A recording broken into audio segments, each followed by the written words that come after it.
when you get angry, do you feel like it makes you like act in reflect in because of the anger that you're feeling? Like, does that kind of push you to take action sometimes? I don't want to say I take action based off emotion. I do think about things, but I think there's certain things where I'm like, no, I'm not dealing with this.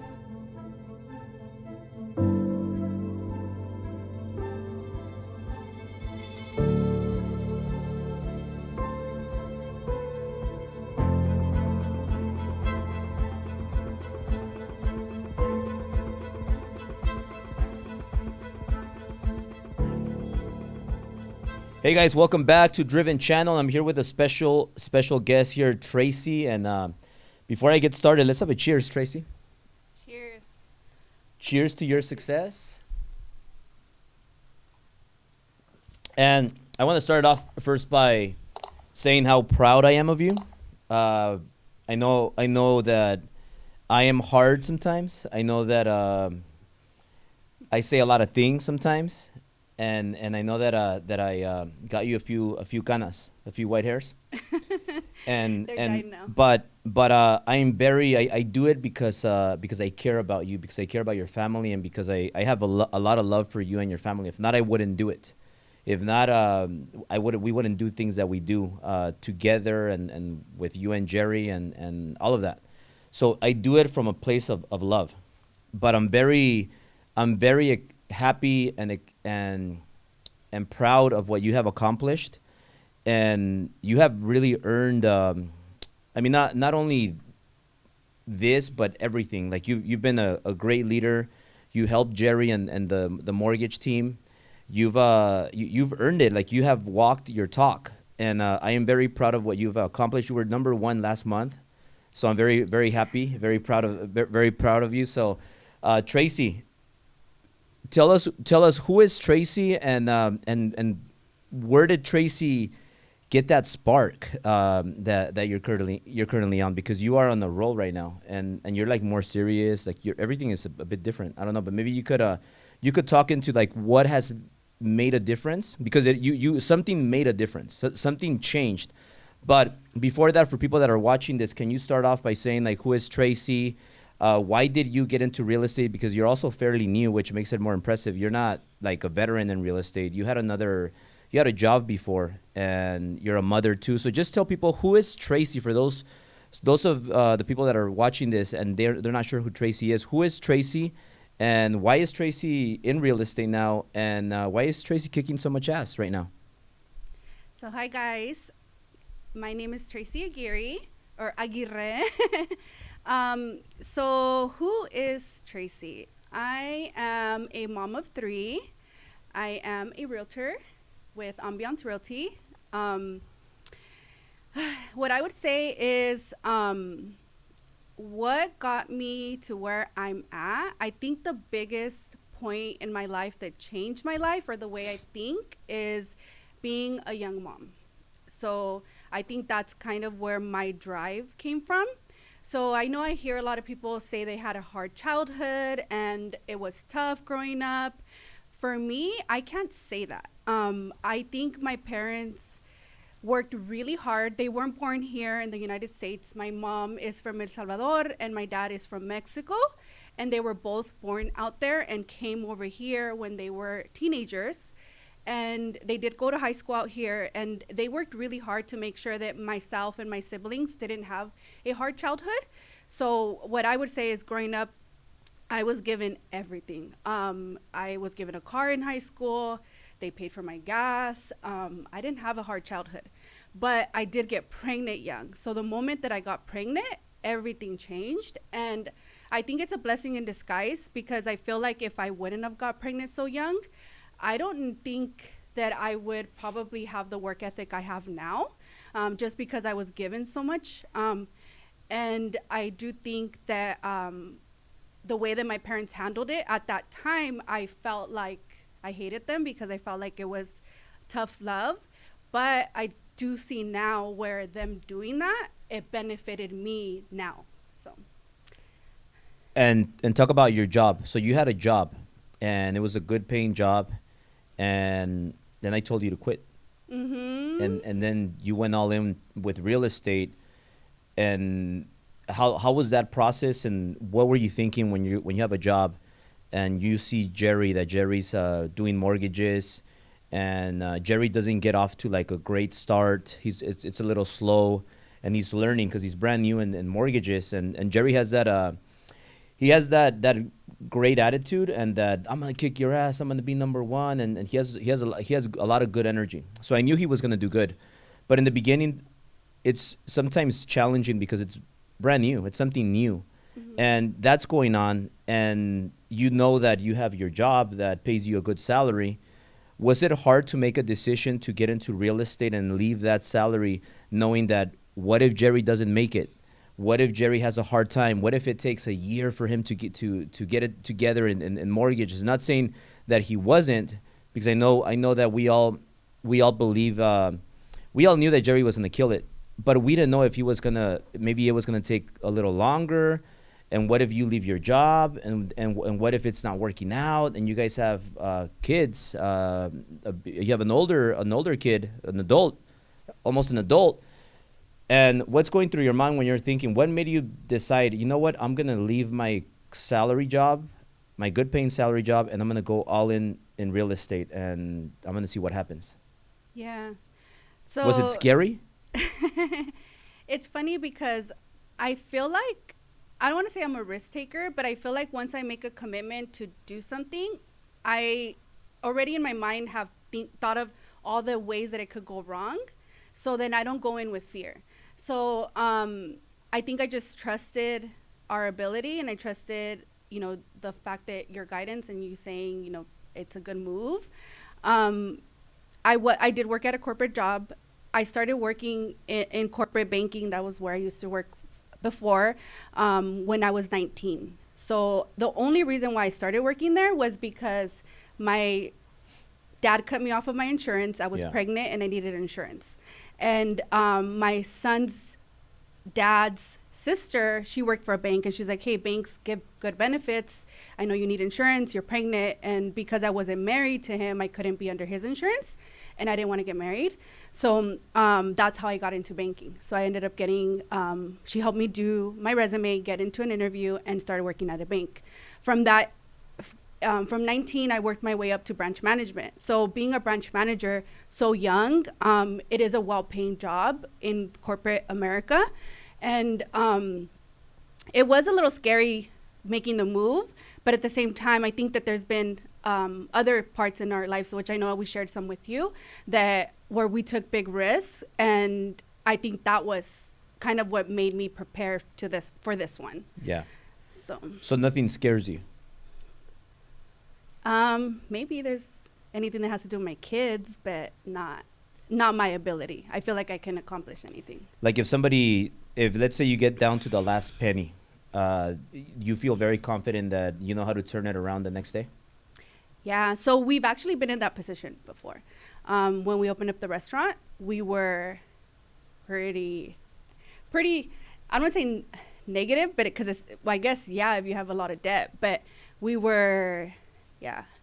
And I think because we were at that point back then, now I'm better prepared, because I feel like anything that happens in your life happens for a reason. And as long as you know how to handle it and you prepare for it, it helps you later on in life.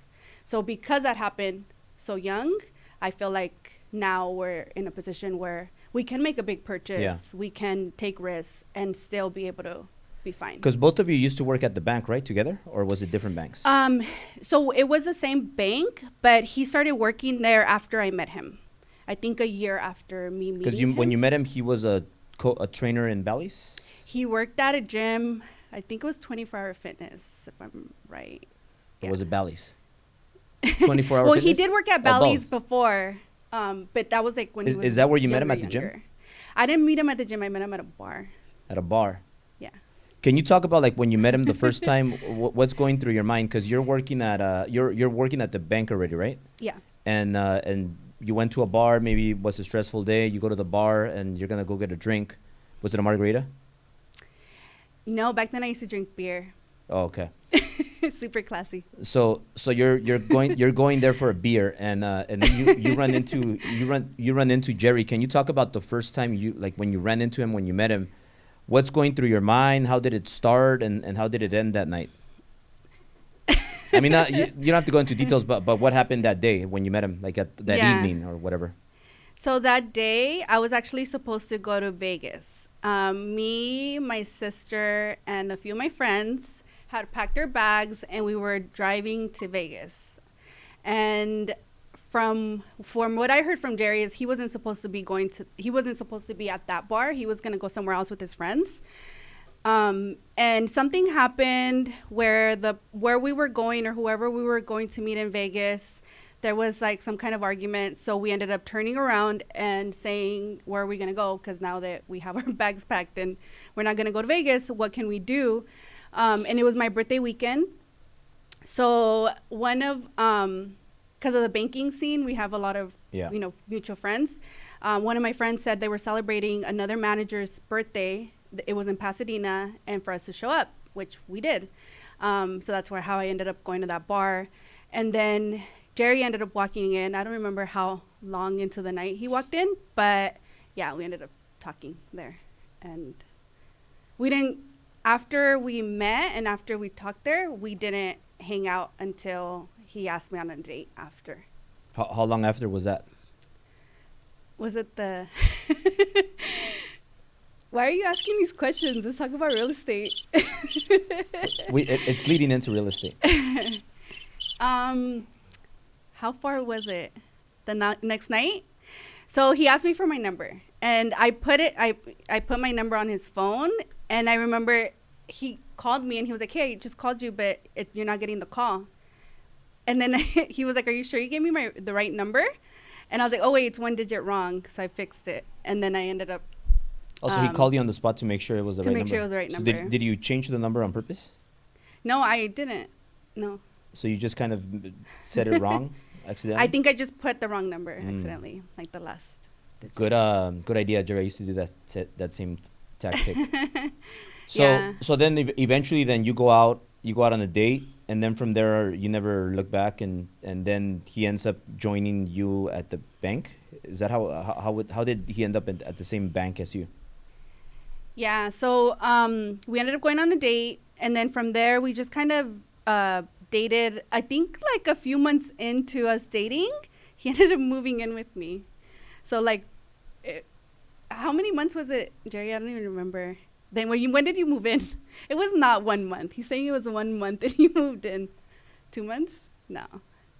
I would have to So 1 month. look through my stuff. So he moves in with you after a month. Yeah. And he was working at the gym at that time. Maybe Jerry should. Maybe I should have Jerry here, and he could coach some of the guys. On how to move in quick or what? So he moves in with you, and then what happens?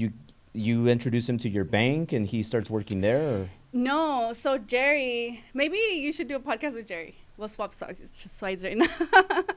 So he ended up, he was working at the gym, and then somehow he ended up one day quitting the gym, and he came home. He's like, "Hey, I just quit my job." And I'm like, "How are you're living with me? Like, how are we gonna live? Like, I can't be paying for your stuff." And he was like, "Oh, it's okay. I'm gonna be an entrepreneur. I'm gonna flip cars." So he did that for some time. I don't know if he told you. I didn't know that. Yeah, so maybe you should bring Jerry a cherry. So he ended up doing that for a while. And it got to the point where I'm like, okay, like, how long is it going to take to flip this car? Like, how much money? Because, yes, I'm independent. I've always been independent. I've always paid my bills and, like, just been used to just being a single mom with my son. But I also wanted to make sure that if there's a guy in my life, like, I wasn't going to be the one, Yeah. taking care of the person. Yeah. So, so he was doing that. And then finally, somehow, because of his sales skills and because, being good at sales, that's always a high demand job or for people. And I was at that time training to become a branch manager. So I was already going to multiple stores, helping run multiple stores. One of my managers that I knew, he was like, "Hey, I need a salesperson. would Jerry want to consider the job? So that's how he ended up getting into banking. And because this was how long after he moved in? We were together for a year before he started working at the bank. He quit his job maybe 6 months of me and him being together, I think, around that time frame. So he quit. You guys dated for 6 months, and then he came he home moved and in 1 quit. month, and then he worked at his job for 5 months, and all of a sudden he quits, Yeah. and then he joins you at the bank. So when he quit his job, you're not making the same money you're making when you quit your bank, right? No, because at that time I was You were training. not promoted yet. No. So when I met him, I was already, I wasn't considered an assistant manager because assistant managers got paid less than what I got paid. At that time, I was called a premier banker because I was dealing with high value or high end clients. So instead of them switching my job title and then me taking a pay cut, they kept my job title, but I was doing management role. So How much were you making back then? oh man, if I would say hourly, and this was like So not even salary. No, this was 2011. Yeah. I was not salary until I became a branch manager. Okay. So this was 2011. I don't know. I was making maybe $24 an hour. So back then that was a lot, like good money. Mm-hmm. So then Jerry moves in, and then he gets a job at the bank. So when you guys are working there at the bank, then what was why did Jerry or when was the first time that Jerry told you, I'm gonna quit this job? 'Cause it seems like Jerry always makes he makes decisions, and then Yeah. he tells you, and then the cool thing is that then you follow him with his crazy ideas, and then they work out. But before we get into that, when he tells you, can you just talk about like when he tells you, I'm gonna quit the bank, I'm leaving the bank and I'm going into mortgages. When was this? We were probably together for 6 months at that time. Oh, but it was 2011. So I met him in 2011. Yeah. I was 23 years old. He was 24. And we were young. And for me, I'm always like, as long as I'm taken care of and my son's taken care of, because at that time my son was 3.5, that's all that I worried about. But he was you guys were working at the bank for a while, because he quit. He started TMG like 2019, 2020? End of 2019, beginning of end of 2019 is when we met you. Yeah. We met you guys at a Christmas party that you guys had. And then he joined in 2020, the beginning of 2020. So was that when he left the bank? He left the bank in 2017. And where did he go after that? We opened the restaurant. So he left the bank and then so he was just at the restaurant. Mm-hmm. So I feel like, the whole time that he was at the bank, all he dealt with was business owners. Mm-hmm. And I feel like he's always wanted to be an entrepreneur. Like it was just in him. And since I met him, he quit his job. He wanted to flip cars. Then he went into banking, but went the business route. So all he helped was business owners and guided them with their finances. And then from there, he said, you know what, I don't want to do this no more. I'm going to just go into opening up a restaurant, which is, coming from banking, that's like the worst business to open, because it's like a 90% fail rate of a business. Mm-hmm. Most restaurants don't make it past year 2. Yeah. So when he said it, I was like, okay, like here he goes with another crazy idea. But yeah, he ended up doing that. So just going back a little bit. So when you're 19, you're a bank teller, right? Yeah. So I got hired as a bank teller. And you're already a mom. Yeah, when I got hired, my son was probably like 6 or 7 months old. So how is it working at the bank? You're single, you're 19, and you have a 6 month, and like, how was it hard, or you didn't know anything different, so you were just like, oh, I gotta do this, and who was taking care of your son? How hard was it, or was it was it not hard? So when I first started working at the bank, I was still with my son's dad. I was with my son's dad until my son was like 9 months old.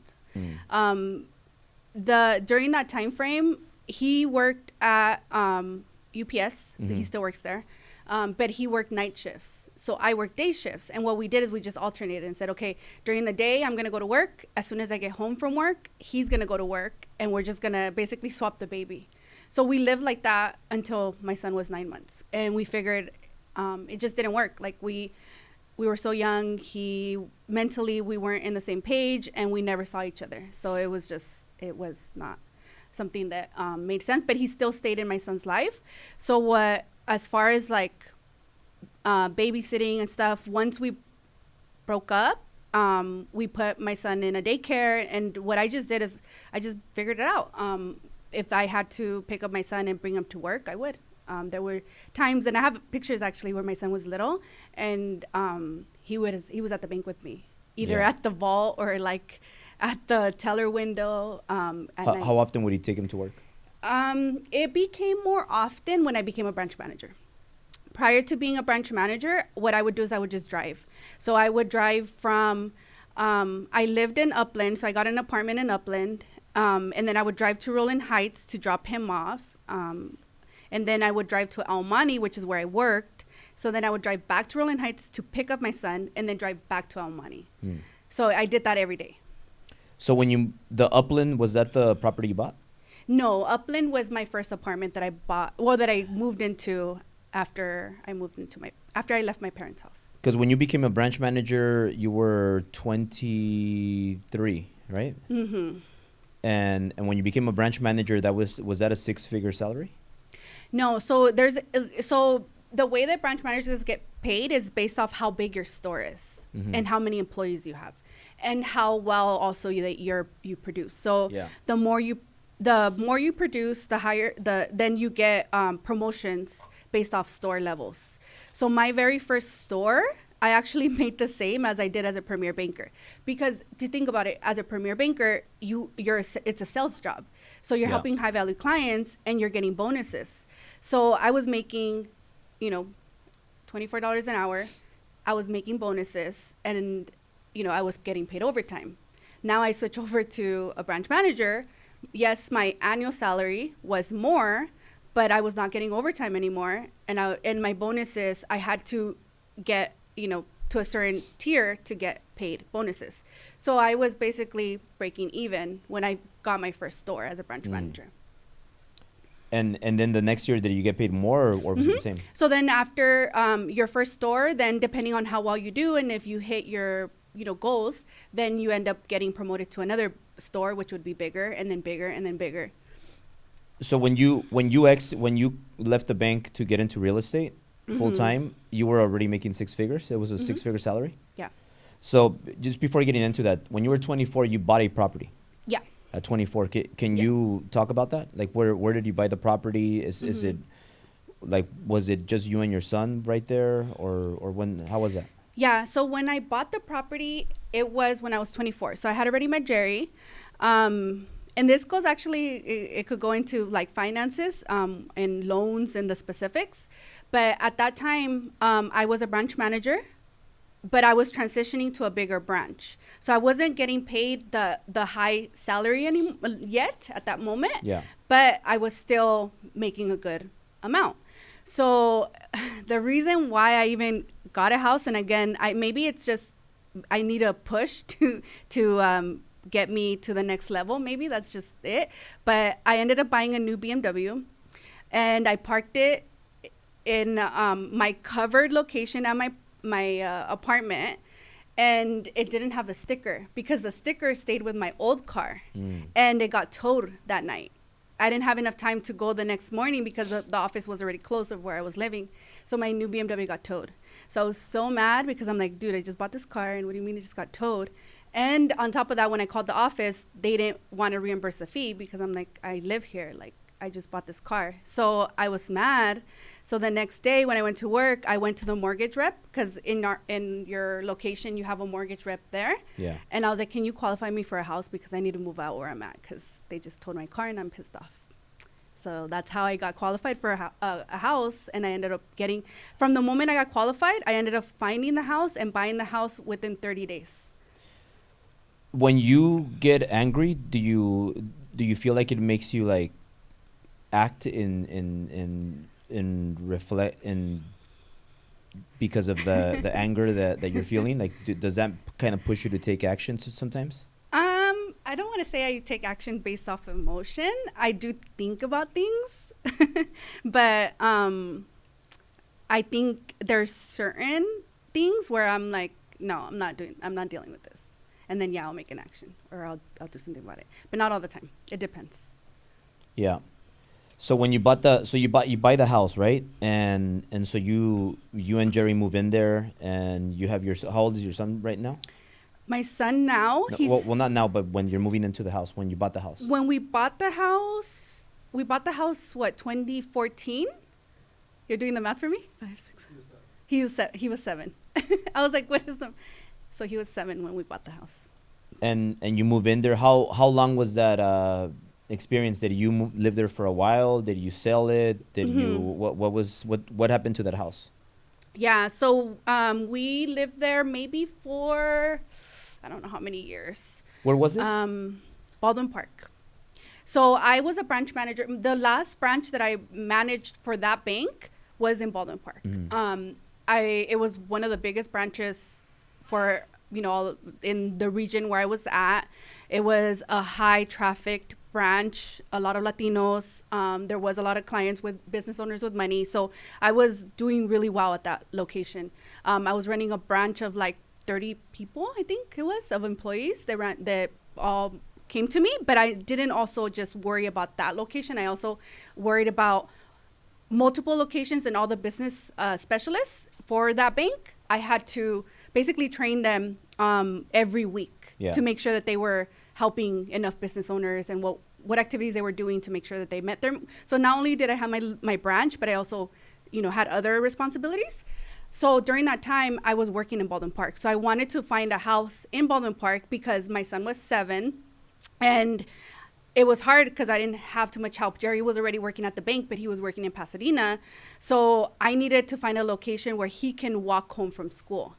And because I couldn't just leave my responsibilities at work and pick him up, take him lunch, I just needed him to get from school home and it be safe. So I ended up finding a house maybe like 10 minutes away from my branch, and the school was right behind our house. So he was able to walk home from school at that age. I had it was funny because I had like a little alarm where as soon as he got home, I was notified that he got home. And then I would, at that time we didn't have Uber Eats, but I would figure out a way to get him food so that he can eat, while I was working. You didn't get scared about your son getting kidnapped or anything like that, walking home? I look at Jerry. Those are worries, but that's why I made sure I knew already how long it would take him to walk home. So I would just look at my phone and see if he was there, and if not, he did have a cell phone. We got him a cell phone really young because I had to figure out a way. Because he's 7, right? Is that he's 7? Yeah. Yeah, like 1 year older than Natalia. So when you're working there, in all that experience that you got from working at the bank, because you were there for what, like a decade almost? I was there for a long time. Like 10 at that years? location, Like just for in that general? bank, so I worked for 2 different banks, but the first bank that I worked at, I was there probably for 10 years. And then the second one, I was there for 3. And most of the time you were like in the manager type, manager. Oh yeah, so my longest role was branch manager. How did that experience help you now managing your team that you manage in real estate? And all, because you not only you run your real estate team. Your real estate team was also number 1 this month, and then you also help Jerry with some of his mortgage stuff. Yeah. So do you feel that the experience you got, all that experience, over a decade of experience managing a big bank and a bunch of people, you think that has benefited you in how to run your team in real estate and run the team and help Jerry with his team in mortgage? Yeah. So the first bank that I worked at, they spent a lot of money into training their people. So one thing that I would say is I'm grateful working there because I learned so much. Just to become a branch manager there, you go through a 2-year training. So during the time that I was a premier banker, I went through this 2-year program. So once a month for a whole week, they send you out to at that time it was downtown LA, And all you do is train. They train you around how to talk to people, how to HR. So that's why whenever there's like anything like HR lawsuits, anything like that, we were really highly trained on that. So they train you around like even it's called crucial conversations. So like if there's a problem, how do you address it? How do you have the conversation with the person having the problem? And then how do you solve it? There was like that. These are just like things that that I'm talking about, just people, but that's a big portion of, I think, any business. It's how do you talk to people? How do you get people to perform? How do you get them to want to work for you and not hate their job? How do you get them to, leverage their strengths and use that strength to, achieve whatever they're trying to achieve or the business is trying to achieve?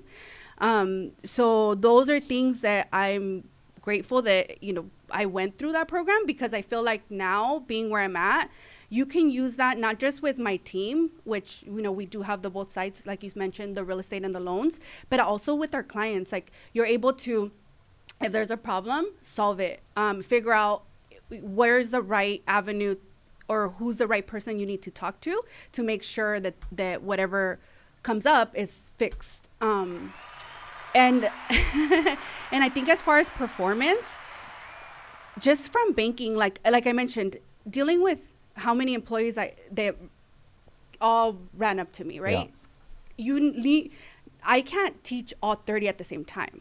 So what I would do is leverage leaders. So on my teller side, I had a service manager. I would coach her, and then I would see how she was coaching the tellers. And then every once in a while, I would jump into her one-on-ones just to see how they were progressing. I would also have an assistant manager.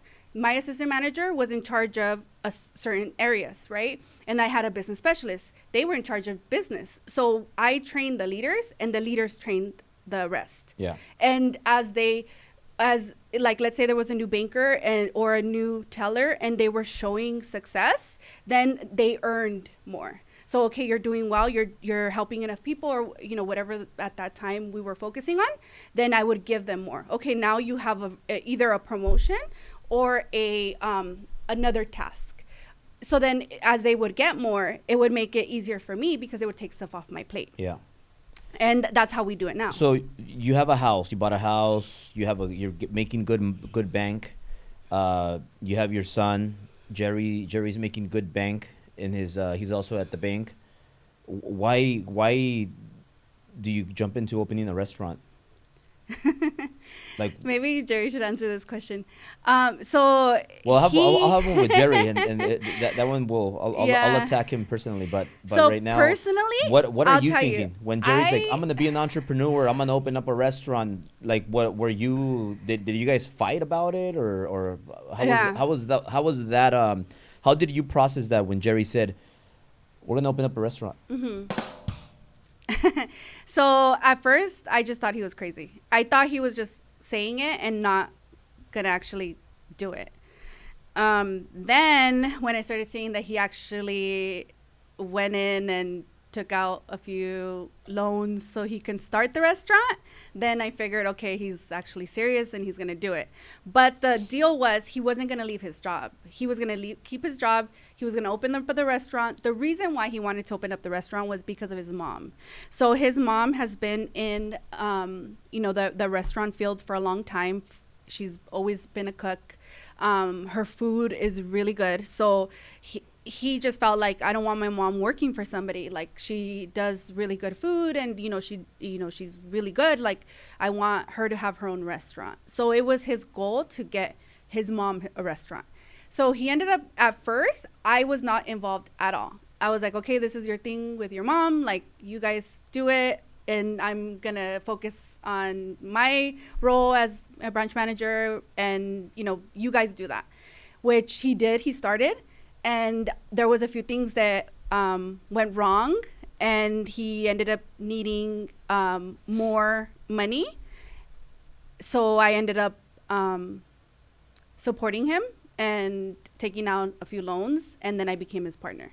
And that's how I got involved, because the first one that we tried to do, we took a big loss. So then we tried it again, but a different location.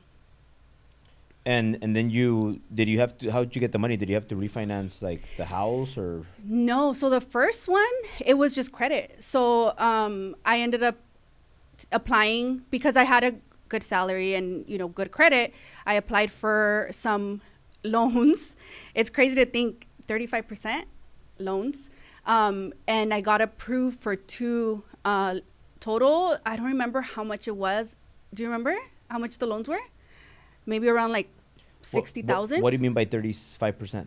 35% was interest the rate. interest rate.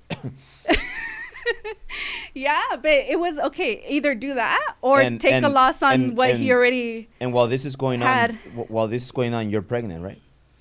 No, so I got pregnant when we decided to open the second one. I got pregnant maybe when like so you construction. So he opened the first one. That's where he took out his loans. Was I pregnant already? Oh man, then I was pregnant. Oh yeah, because when we did our grand opening, Val was a baby. I have our pictures of our grand opening. She was a baby. So you opened one and then you opened another location and then you were pregnant while you were doing the first one. So the first location I was pregnant. How soon did you open the second one? Right after, like maybe a month. We ended up getting the financing. How soon was it? Anything restaurant, I try to like shut it off of my mind. It took maybe like a month to find the second location, but it took us 1 year to open it. So even though it was going tough, you guys just jumped and opened the second location right away. Yeah, well, because my thought process was, and this I guess this is Jerry, you're managing. He can kind of like tell you more of his story, but when I saw how much, like, he was so excited, his mom was excited. His mom quit her job where she was at as a head cook. His sister, who was getting paid well somewhere else, quit her job. Wow. And then he takes out debt. He goes into opening this first location and it fails. And now they both don't have jobs. And then he's in debt. And my thought was like, oh man, how do I help him fix this? So I took out loans and we're like, okay, let's find a location and let's just figure it out so that we can get things moving. You know what? You guys will always win because you guys go all in and you guys are not quitters. Yeah. Well, we just have to like you can't fail if you go all in all the time and you never quit. Like there's no losing. Yeah. Like you always figure it out. Like I wasn't even thinking now, like to think I'm gonna take out a loan for 35%. I would be like, okay, let's really figure out, okay, how are we gonna use this funds and how quick and how can we pay it off quicker? But at that time, I wasn't thinking like that. I was just like, okay, let's just get funds so that we can get this location. The location was an old Subway. We didn't even know. We learned so much from this. We had to tear down the whole place. We had to add a hood because Subways, they have a hood already, but it's not strong enough for the grease for Mexican food. Yeah. So we had to get a whole new hood, get engineers, there was so much stuff that we didn't even know. We thought, oh, it's a Subway. Like it has a lot. It has a sink. It has this. It has that. No, we went through, like Jerry said, a whole year of construction. And this is something that I don't share a lot. Because I was a branch manager at Baldwin Park, because I sat on the chamber. I was the treasurer at the chamber, which had a lot of powerful people in the city also involved. I had the phone number to council members, to the mayor, to the city manager of the city. I could just easily call them and say, hey, we're opening up a restaurant. This is what we're doing. But I never did because I'm like, no, like, we're opening up a restaurant. Like, I want to do it like everybody else does it. Worst mistake of our lives because that costed us a lot of time and a lot of money because all the plans, there's plans that you have to submit to the city. They have to approve it. And then you can do phases of construction. Yeah. We wasted probably how many months? A year of just money throwing away. And we only negotiated 3 months free rent. So we were paying dead rent. The location wasn't open and we were just paying dead rent. So all the money that we basically took out on loans was wiped out. So it got to the point, I know you brought up my house. It got to the point where we had to leverage our house equity to be able to get another loan. So imagine he already had loans. I took out loans. Now we took out a private loan, but they used our house as collateral so that we can get the money. And that was just to finish the construction and get the location opened, and then hope that we can, make enough money to pay all the debt that we took on. So that led to real estate. That led to real estate. So you still have the restaurants? Yeah. So we have one location. We still have it opened. Right now, we're still considering how we're gonna, what's the next phase of the restaurant, what we want to do with it. Because we used you guys before for the our top performers. Mm-hmm. So his mom does do catering. There's sellers, there's things that we sell in the restaurant, but the time of when we sell it, it's mostly in the morning. So what we've been considering, and I've been telling him this for the longest time, is what if we just do what is it called? Like a carniceria, or where people just buy in the morning. Yeah. And it's in bulk, or even but this will it's a whole other avenue of thought process and just energy. What if we sell it to a Costco, or just because what we sell the most is menudo, pozole, birria, y carne su jugo, which is sold in bulk. So, but that's a whole other story. But how that we got into real estate using so before you get into that really quick, so you want to share where the restaurant is? Just in case people want to go there, what's the address or the cross street so people can go, and what's the name of it? And then maybe if you guys, what we'll do is if you go to the restaurant, because we're going to air it tomorrow. If you go to the restaurant and let's say the first 5 people take a picture, you go to the restaurant, take a picture there, and send it to us, tag me and Tracy. And then if you go to the restaurant, then we'll give all those 5 people a free driven ticket. Thanks, Albert.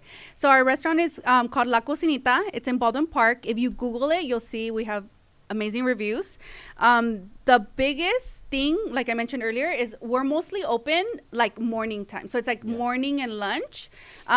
We don't have alcohol, which is why I think we don't sell as much at night. But most of what we sell is breakfast, and then on the weekends it's packed. Saturdays and Sundays, menudo and pozole, it's sold out. So that's our biggest sales that we do.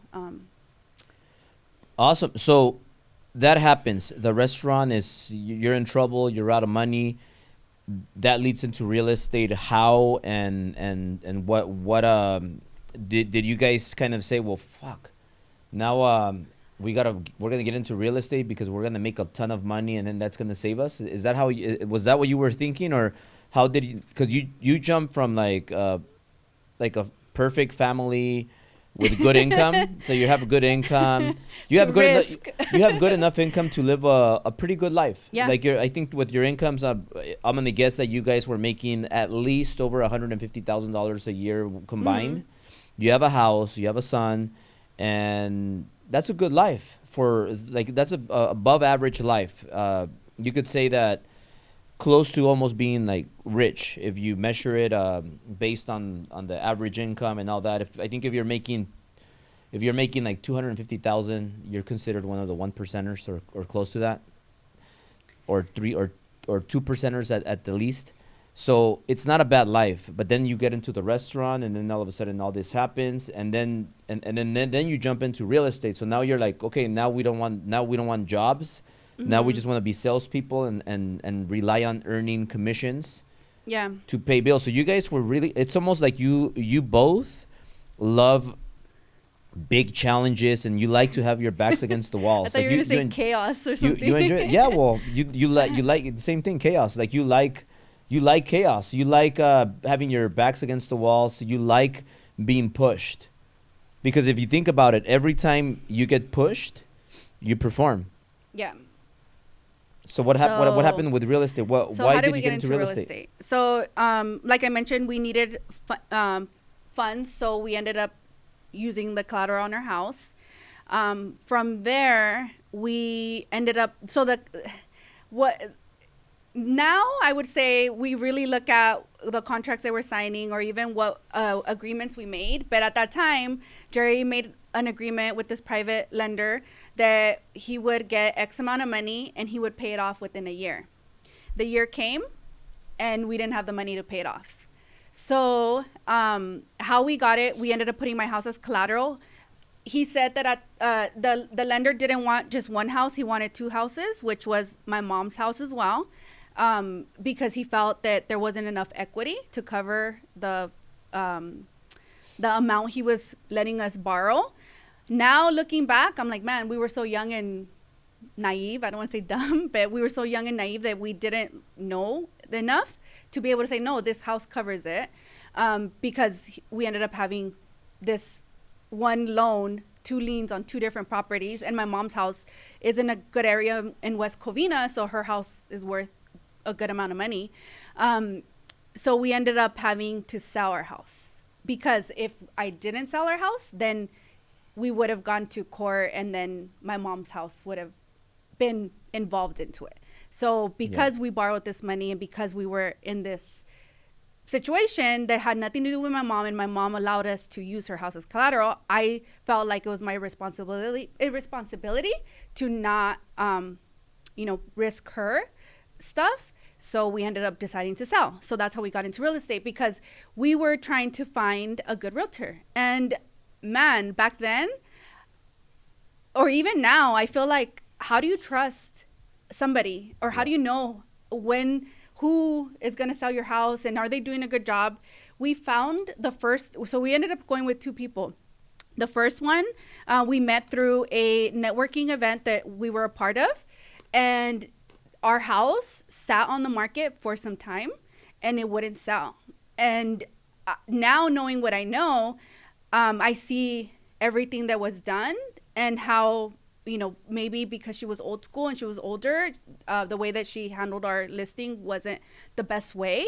So we ended up, Liz, so she works here. Mm-hmm. She worked at another real estate company at that time. I told her we were selling our house and what we were doing, and she put us with her broker at that time, and they were able to help us sell. But through that sale is how we got involved into real estate. We started seeing, okay, how do you sell a house? What do you do? We were looking at, because we spent so much money and time on construction of a restaurant, we figured, what if we just fix and flip ourselves? Like, we already know how to get plans. We already know how to do all this stuff. We learned it through the restaurant. What if we just do it with residential?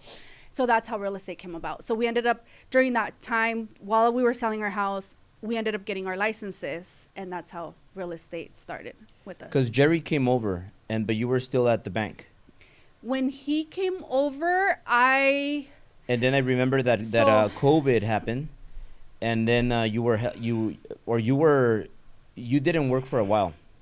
You had like a month and a half off, or 2 months off, and then you started helping Jerry, and then all of a sudden Jerry's production went up, and then I told you, you gotta quit your job and you gotta join full time, because then you went back to work, and it slowed down Jerry again. Because you were just you and Jerry remind me a lot of me and Sil, because you complement each other a lot, and so like the things that Jerry is not the greatest at, you're great at, and the things that you're not the greatest at, he's great at. So you guys complement each other. So when sometimes things happen in life for a reason, and I feel like that forced you didn't have a job, so it kind of forced you to like, I'm gonna help Jerry for now. Yeah. And then you guys found out, damn, you know what, we make a good team. And then it led to now you said, I'm going to go just straight real estate. I'm going to let him handle the mortgage side. And now you guys are complementing each other, but in a bigger way, because now you're growing your real estate team, which brings more sales in real estate. And now Jerry and his team are being fed a lot of loans, mortgages, because of you guys combined. So how was that process? What happened that you had enough time where like you had a month and a half and you were just helping Jerry? And then so what led to the decision? Yeah. So basically what happened was, when we met you, I had just got hired at a bank. So when Jerry and you get to think, like, if you look at just everything that happened, we opened up a restaurant, we took on some loans, we ended up selling our house, right? So a lot of things going on and a lot of money being moved, right? So when we sold our house, I bought the house for an amount, and there was so much equity. You guys certainly know how to leverage money. Well, there's still things that we could do to be better, but yeah, we've learned. So yeah, when we sold our house, there was enough equity to pay off the private lender. There was enough equity to also pay down some of our debt, not all of it, and then still have some money to live and figure out what are we going to do. Because at that time, we both just got a real estate license. We had this restaurant, right? And then we still have debt, but we now don't have a house. We sold it. So we ended up getting an apartment during that time. At that time, it was my son, who was, 9, 10? I don't even remember. And then our daughter, who was probably 2, and then him and I. So what we ended up doing was we were like, okay, let's just do this real estate thing. Now, without getting too much into it, when you sell a house, right, there's the broker that gets paid, right? And then, it gets split up, right? So when we started seeing our checks come in, we're like, wait, like doesn't make sense to what we agreed to. So Jerry ended up moving to another real estate company, and then I got offered a position as a branch manager. This was before he came to TMG. Before he came to TMG. Because he was doing real estate, right, Jerry? Jerry was doing real estate, yeah. So, and we were closing deals. So imagine, like, we just were brand new realtors, and we already had leads, and we had clients we were already helping. We were only realtors for we had just got our license, and we probably closed our deal the following month. And that year, we did, before we moved, we probably did 3 transactions. Our first transaction was a listing that we got. This was 2018? This was in 2018. Yeah. So what we ended up doing, so the money that we had coming in, even though we were closing deals, wasn't enough to sustain all the debt that we had. Yeah. So one of us had to go back to work. And I got offered, I wasn't even looking, and I think that's why I said things happen for a reason. I got a call from, another manager that I used to work with, and he was like, hey, would you ever consider coming back to the bank? And I'm like, why? He's like, because in our region, they need a branch manager, and you're a great fit for it. He's like, but I don't know if you would consider coming back. It was a different bank, but I knew that manager because of the old bank that I used to work at. And I was like, yeah, well, give me the details. And I knew already, like, okay, if I'm going to go back to corporate, that means my time's going to be taken. That means I'm not going to have as much time to do, the restaurant and things that I was already had on my plate, and they weren't going to go away. Yeah. Like, I still had to run payroll. I still had to do things that were on my plate. So I negotiated my salary, and I'm like, no, if you guys want me. And because of how well I negotiated, the branch that they were going to give me, they were like, no, there's another branch that we want to transfer you to, because it's a higher traffic location and there's more business owners. So the branch that they had me initially apply for or talk to, they actually swapped me to another branch, which is a bigger branch. So I ended up getting my salary. I ended up getting everything. It was right before he met with you guys. So when I met you, it was at a Christmas party that Liz invited us to. He switched over maybe 2 months later, his license, and then he was working already on doing his loan license. So he switched over his real estate, and then I was working at the bank. And I remember Liz was like, quit your job, come over here. And I'm like, there's no way. Like, Jerry is going. You guys can have Jerry. She had even told me to come to the interview with him when he was going to interview to come over here. And I was like, no, I just got a job somewhere and I can't do this. So that I would have, imagine if I would have came sooner, would have blew everybody's numbers. Yeah. So how I ended up leaving is I was working at that bank. I ended up getting pregnant with Jay, with our son, and I got on maternity leave I had him in October. So from October up until May, I was on maternity leave. Mm-hmm. And when you saw Jerry's numbers change was when in October I started helping him up until I think I met with you in March, around that time. You asked to meet with him, and I don't know how did I get invited to that meeting? Somehow I showed up to that meeting that you asked to meet with Jerry because his numbers were like drastically increased. And I remember you're like, what happened? I think I had a conversation with Jerry, and then I spoke to the Rancho team with Eli and John, and then they were and a few other guys, and they said Jerry's on a different level right now, and everybody was saying it's because of Tracy, it's because of Tracy, it's Tracy, it's Tracy. And then all the guys, were talking like smack in a good way. Yeah. Because we're very competitive right here. So they were saying, "Oh, if I had Tracy, I would be doing better too." So everybody was talking about Tracy. So I'm like, "Who's Tracy?" And then I talked to Jerry, and then I told him, "Bring Tracy." And then you came because I already knew I was gonna convince you. So like Yeah. you came with Jerry, and then that we had that talk, and then I Yeah. remember it was to not make it long. I told you quit your job and come here full time. You already saw what you could do when you were working with him and helping him. And then I don't know how long it took, but it was fast. And then all of a sudden you told me I quit my job and Yeah. and I'm all in. And then that got started with you both working together. Yeah. Yeah. So when I started helping him, you already know, like everybody that knows Jerry knows that he has, my mom calls it verbo. What does my mom call it? Que you like to talk? Lava coco. She calls it lava coco. That he has lava coco. So he's a good talker. He can talk to anybody. He can get them to trust them. He has a good heart. So he just helps people. So he's a good salesman. But not all good, and I know this from management, not all good salesmen can be good leaders. And I'm not saying he's not. But not all good salesmen can be good leaders. Most of them are solo producers, and that's all they will be because, they're just used to that.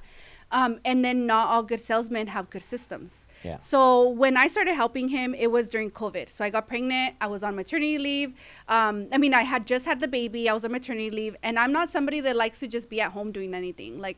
And then during COVID, you're locked down. So it's not like you can go shopping. Like, you can't just go and walk around with the baby. Yeah. You were, at home, not being able to do anything. And I remember him just taking calls and just doing things. I'm like, what are you doing? Well, how can you move it quicker? Why does it take you this long to move a file? Why, just asking questions. And then I'm like, wait, but there's a quicker way you can do it. And I started seeing what was this process, because on the broker world is so different than the bank. So I'm like, what is the process? How does it work? How can I simplify it to make it quicker for a client? And I started doing that. And I just started helping him create a system so that his clients can get good service, move quick, and then be smooth. And then his numbers just took off. And then when you asked to meet with us, though, I remember one thing that you said, if you don't quit your job, his numbers will fall, which means that the income that you guys are making is going to change. And I remember at that time, I'm like, man, we're finally not out of our hole because we had so much debt, but I'm like, man, we're finally seeing the light. I can't have his income drop. So one of us has to risk. And I remember you're saying well, if you're making six figures, there's people here that make six figures in a month. And I remember you brought up Kim and JR. And I was like, well, I don't know who they are, but I don't believe you. And I don't know if it's just I was just not believing or just thinking what's going on. But I know that when I left, I was like, okay, I have to make a decision because if I don't quit, if his numbers drop, then for sure we're not getting out of this hole. Yeah. And my income was enough to sustain our life, pay our rent, pay our bills, but all the debt that we had to get paid somehow. And the restaurant, a new restaurant, there's it takes time. You don't just start making a lot of money, especially if you don't have alcohol. Yeah. So that's how I remember going back and being man, well, what if I quit? Well, what if I don't? And just thinking about it. And then finally I was like, okay, I just have to go for it and I just have to do it and trust that we can figure it out. So my back to work day was May, and I ended up going back. And when I went back that day, I spoke to my regional manager and I basically told him I'm going to give you I gave him 30 days. You can give 2 weeks, but I was like, no, I'll give you 30 days so you have enough time to find my replacement, because the branch that I took on is such a big branch. And, it's it was in Rosemead. So you're dealing with Latinos, you're dealing with Vietnamese clients, you're dealing with Chinese clients. You're dealing with in the middle of the hub. You have a mix, and all of the clients there are high value. Those clients, I remember them saying, I remember the first thing that when they met me, they're like, oh, another manager. They're like, you're the 7th manager that I've talked to. Here is a rolling, no managers ever end up staying. And I remember being there for, it was 2 years, almost 3. And I remember they were like, man, why are you leaving? You're perfect. like you turn the branch around. So I remember it was just, it was a lot on me too. Like, I'm like, man, I'm leaving my team. I'm leaving like these clients. But then I also knew I had to. And then you have a newborn. Yeah. You have your newborn. We have And, 3 and kids. Yeah. yeah. So you have your old kid, you have your little girl, and now you have like a baby boy. And you keep just moving fast. And then, and then I don't want to get into that a long story, but you guys keep investing and keep spending more money. You go out there and you spend a ton of money on marketing.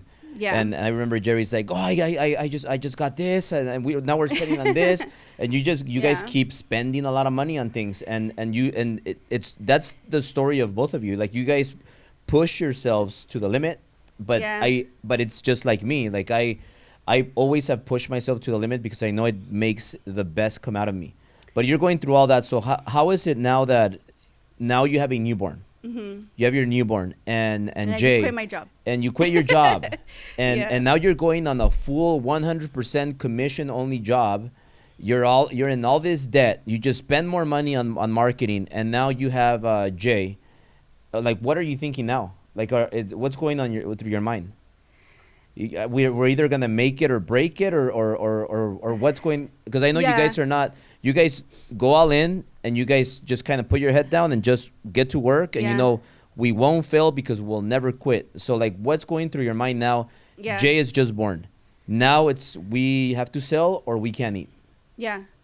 So the crazy part is, because he had been doing well, right? He had a loans that he had closed, and then also, my last pay stuff, because I never took vacations. Mm-hmm. It's just, I've never, even to this day, we've been together for 11 years. We've never traveled anywhere other than Vegas together.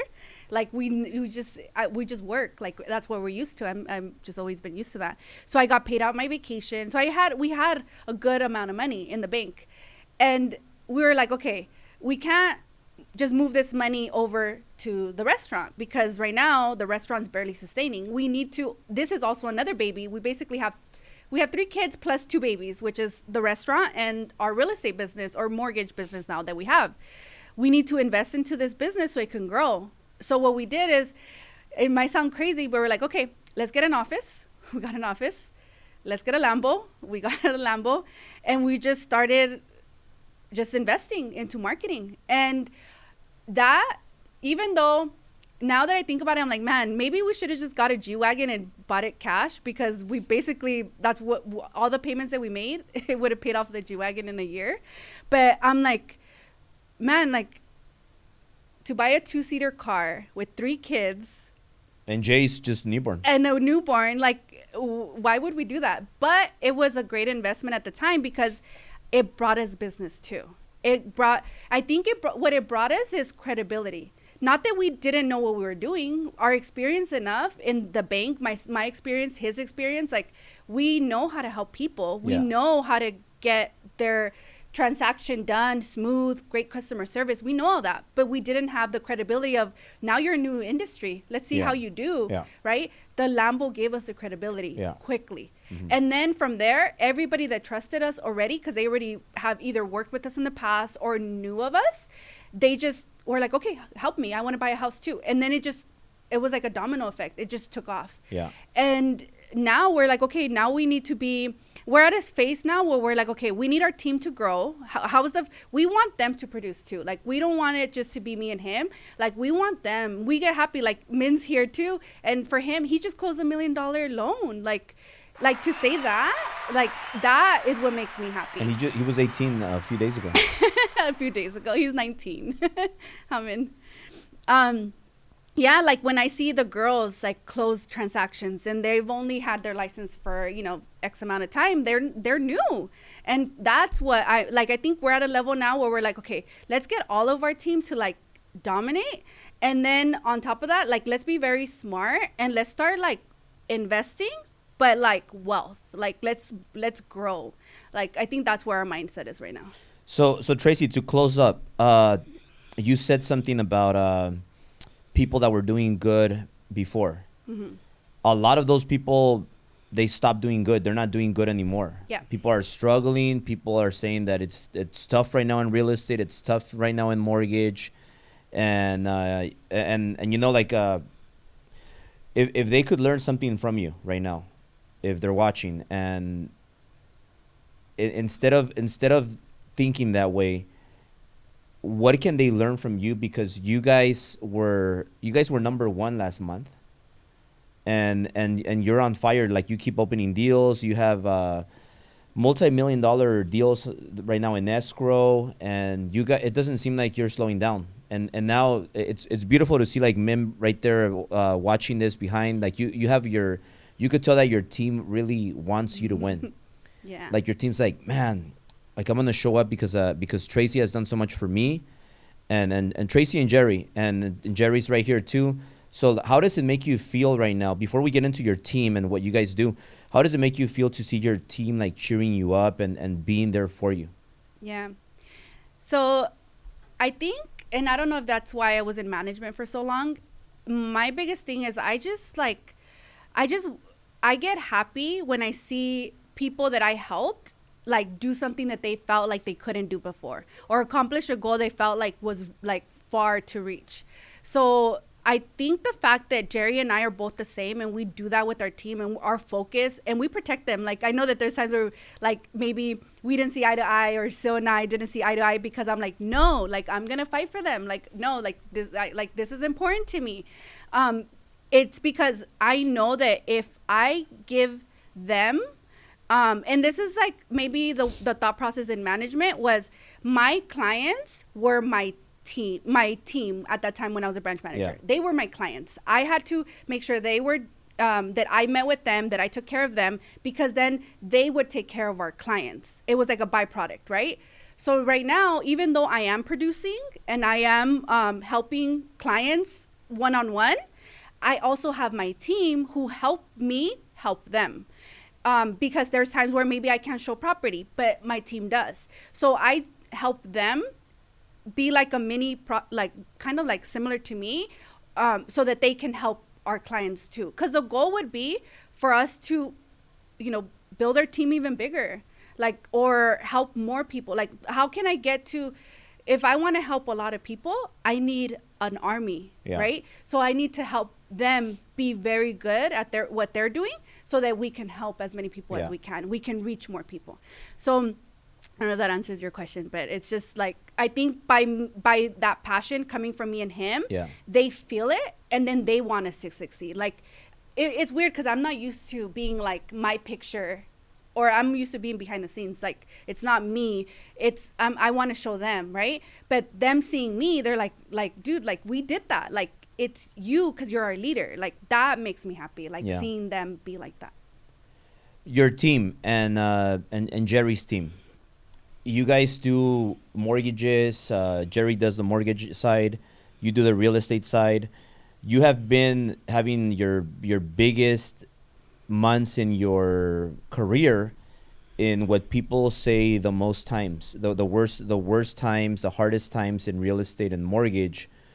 What are, like, two things that you feel are the reason why you are killing it right now, when it's supposed to be hard right now? Yeah. So 2 things I would say is, our biggest focus is our client.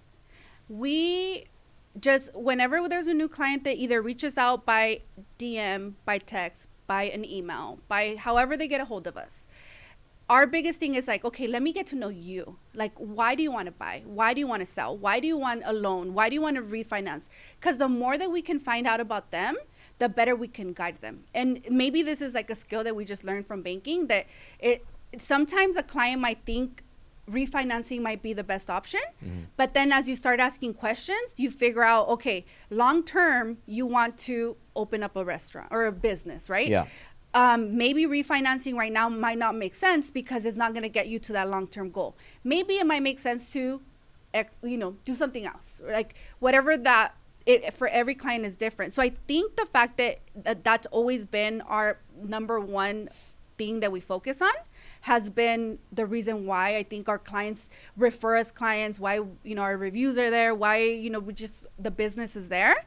But another thing that I would say, and I shared this on the training that we just had with the new agents on Ambiance, is you have to know how to talk to people. Like, you have to know how to, I don't want to say negotiate, but you have to be able to communicate.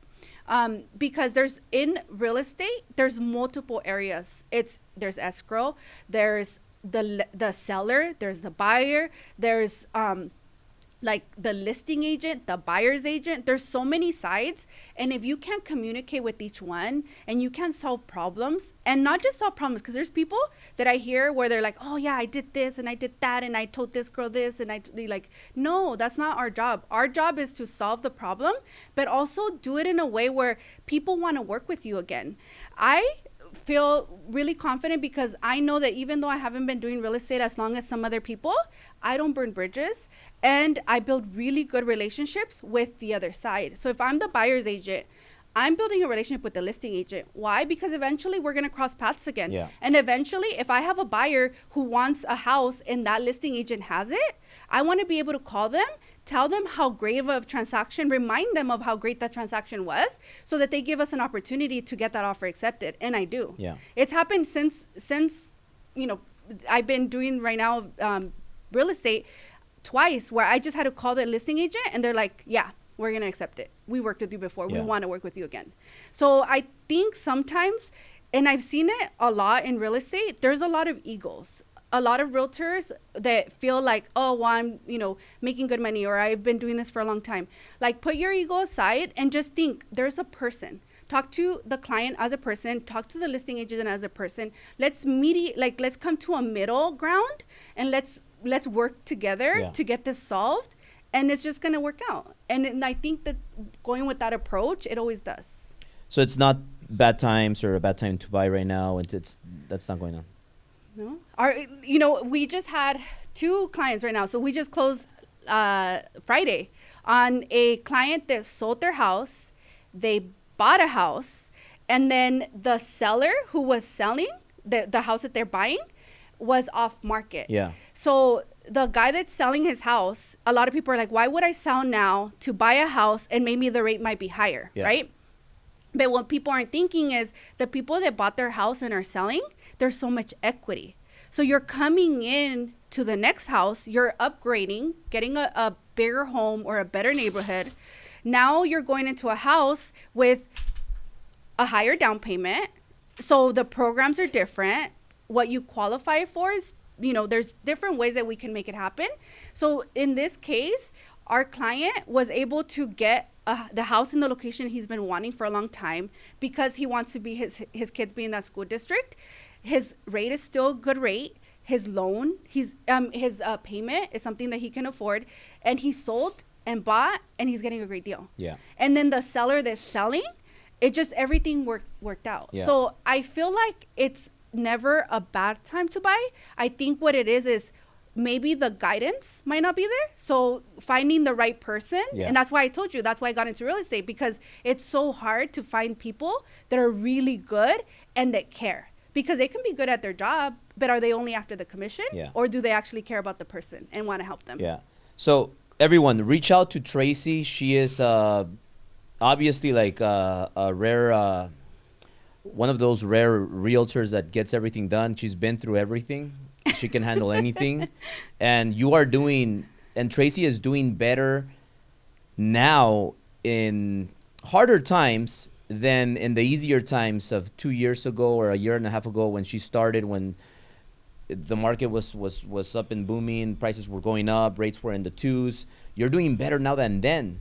So a lot of the competition is not even there. And also, I think the most important part is that you need a quality realtor that has a team, that they know what they're doing, that they're going to deliver right now, because right now it's a time when clients are a little bit more sensitive. They need more reassurance. They need more explanations. They need more you need to break it down for like them and hold their hand, guide them, and explain to them why it's a good investment. So you're definitely killing it right now, Tracy. Like I said again, I'm really, really proud of you. And if people want to reach out to you and they want to hire you as their they want you to list their home, sell their home, or they want to contact you, maybe they want to reach out to your mortgage team that you have, where can people reach out to you? So the easiest way I feel like right now to communicate is probably social media, because just nowadays everybody's on social media posting different programs, posting like new sales. So my IG is behind me, but it's Tracy Aguirre. So you can find me there. You can also text me if you're serious about buying or selling. My phone number is 626-622-7274. So I think that would be the best way. I think any social media would be the easiest way. And I have the same, what is it, handle for all of my social media. So you can find me on, LinkedIn, Instagram. Y hablas español, right? Sí. So I'm actually doing a charla. I just found out what charla. Announce it, because we're gonna premiere this tomorrow. So before you talk about that, to close out so people can go and see you live, I think it's March 4th, right? Yeah. Before you say that, so Saturday, Mastermind. Tell me something that you're gonna be there too. Tell me something that you've never shared publicly that nobody knows about you. That's a hard question. Like a story that you're very proud of doing, that or something that you overcame, that maybe a lot of people don't know about you, that you think this message is gonna help people that are viewing this, people that maybe are going through the same things you went through, that are watching this, and they see a pretty woman here, very smart, that has been through a lot of challenges, but is still keeps her head up, still keeps moving forward, and still supports your man, Jerry. So like something that you can share that maybe you've never said, and somebody watching this, maybe another younger Tracy is hearing this. Yeah. So there's an event that I'm going to. It's a women's event. I do love supporting anything that's like women empowerment. It's just, and I don't know if it's because of just me being a single mom with my, son, and then now having a daughter, and just knowing that it's like cliche to say it, but like it's harder for women in the business world. And I think the more that women can see, like, no, it is possible. You can be in a boardroom, and you can be, there and have a seat at the table, and, be able to share what you feel you bring. I think more women need to hear that. One thing I've never shared is, I don't even know how to say it. Like, so when I was pregnant with Belle, after I had her, I went through like a really bad postpartum anxiety and depression, like really bad. Where if you see me now, like I'm like, happy, like, always like good mood. But at that time, like it was so bad I couldn't even get out of bed. Like I don't even share about this stuff. But I feel like a lot of women don't know, or maybe they might see like me and, how I dress and how I act and my confidence, but they don't know that, there might have been a time where it was tough. So me showing like what I can do and what I've done in my short period of time, or even being a single mom with my son, going through that depression with my daughter, just like everything, maybe that will show another woman that they can do it. Like I want my daughter to be able to be like, I can do anything, like not have to worry about like a man or anything, like just she can do it because she's strong enough to do it. And I want another woman, if they hear it, to also believe the same thing. So yeah, well, awesome, Tracy. You're gonna help a lot of women here. Very inspiring. Follow Tracy. Tracy will be at the Mastermind for Driven this Saturday, and so when you see this the next day, and then March 4th, you're also gonna be where, so that people can go sign up. Yeah, so I've been sharing on my stories, but there's a women event that one of Albert's, what's the best way to say it? A Driven Academy member, Maria. So I don't know if she's watching on my live, but she is hosting a women's event. It is in Spanish, so it's my first charla in Spanish, where I'm gonna go and I'm gonna speak a little bit of what I've shared here, but also other stuff. So if you want to attend, if you're a woman and you want to go, I would say attend the event. on my stories, you'll be able to click the link and get a ticket. I will be there. Thank you for inviting Jerry and I at the Driven Mastermind on Saturday. Also sharing with, I don't know what you're going to ask me there, but we're going to be sharing there as well. So I'm just excited. I'm excited that you're giving us this opportunity and that you're inviting me. I know, even though I gave you a hard time and I swapped him sides. Yeah, she was the most complicated podcast scheduling that I've had. More complicated than Jordan Belfort, Grant Cardone. Your mic. So yeah, you guys heard. I don't think they needed to hear that. That's so, probably why. So guys, all the links are going to be below, so you can follow Tracy and go to her event that she's having March 4th. And then tomorrow, when you see this, so tomorrow we'll be at the Mastermind, and Tracy and Jerry will be there, me and Sil. And we look forward to seeing you. And Tracy, once again, thank you so much. It was a pleasure having you here. Thanks, Albert. We did it, guys.